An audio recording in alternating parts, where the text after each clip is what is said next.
This is Father Pavel to the parishioners of St. Luke, update 16. This is obviously our parking lot. Please take a close look what is different or new in this picture. If you are a good parishioner, you will notice the difference. You can stop the video if you need to. In the meantime, I'm moving on with my topic, but if you guess correctly the answer to my question, there is a reward to claim. I will post the answer at the end of this video.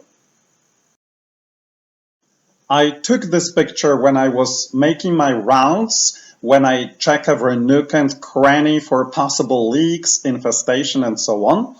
And when I walk around our premises, I think with a real gratitude of those of you who also inspect our property and clean it. We spoke more about it in update 10. You remember I promised jewelry and fur coats to those who do it, and I stand to the promise. This is what our church looks like right now, and the plan is to keep it that way until summer, when you come back so that you can enjoy it. We will keep the tomb of Jesus at the entrance, the palm leaves, the symbols of the passion and death of Jesus, and also a jug with water and towels for foot washing. And our Easter candle that announces Jesus is alive again. All this you will be able to see and enjoy when you come back. In front of the altar, we have fresh flowers that you brought to honor God, to celebrate the resurrection of Jesus. But these flowers also clearly express that you care about God and you care about your community. Thank you for that.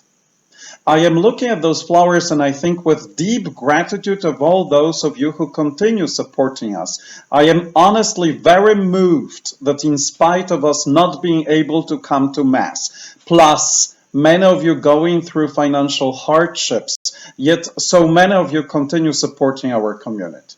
I am very grateful for that. You probably remember the icon of the Last Supper that we brought from the Holy Land.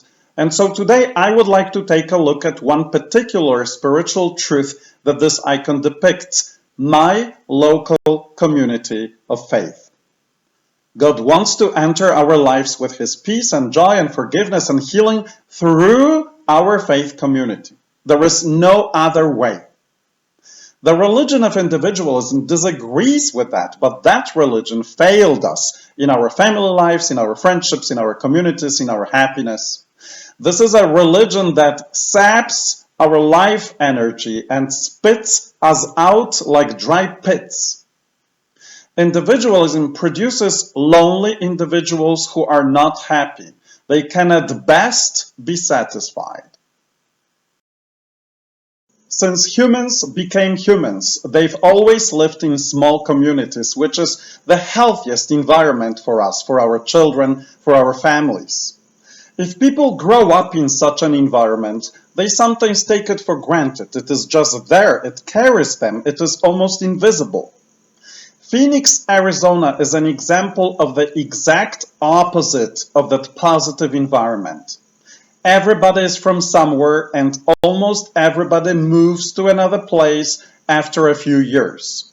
No longer do we become part of a community automatically. So in Phoenix, Arizona, it is on us adults to make a conscious choice to join a faith community. Now, attention, it is not a decision to join a heavenly choir of angels. A faith community is made of fellow sinners, just like you and me, who also look for God.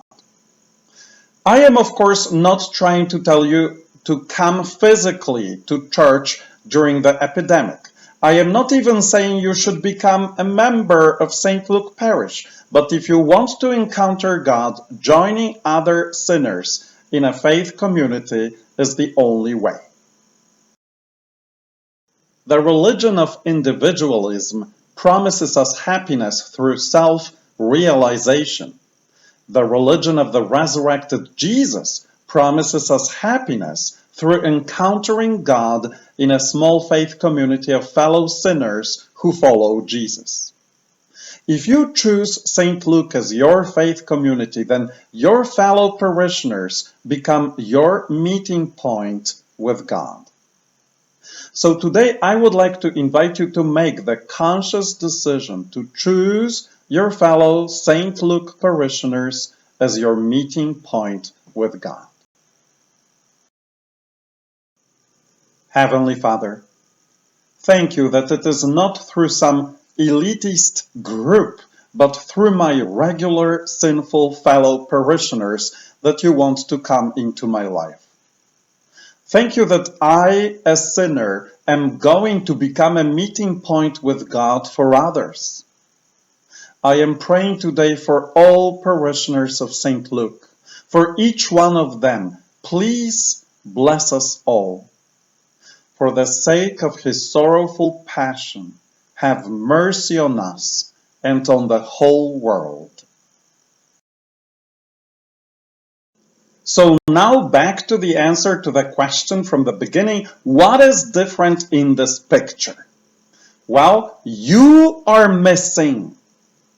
We have the building, the plants, the asphalt, but you are physically not here. And yet we will prevail and we will be back. Please consider today reconnecting with one parishioner of St. Luke that you have not talked to for a while. In this way, we will put in action our active belonging to a faith community.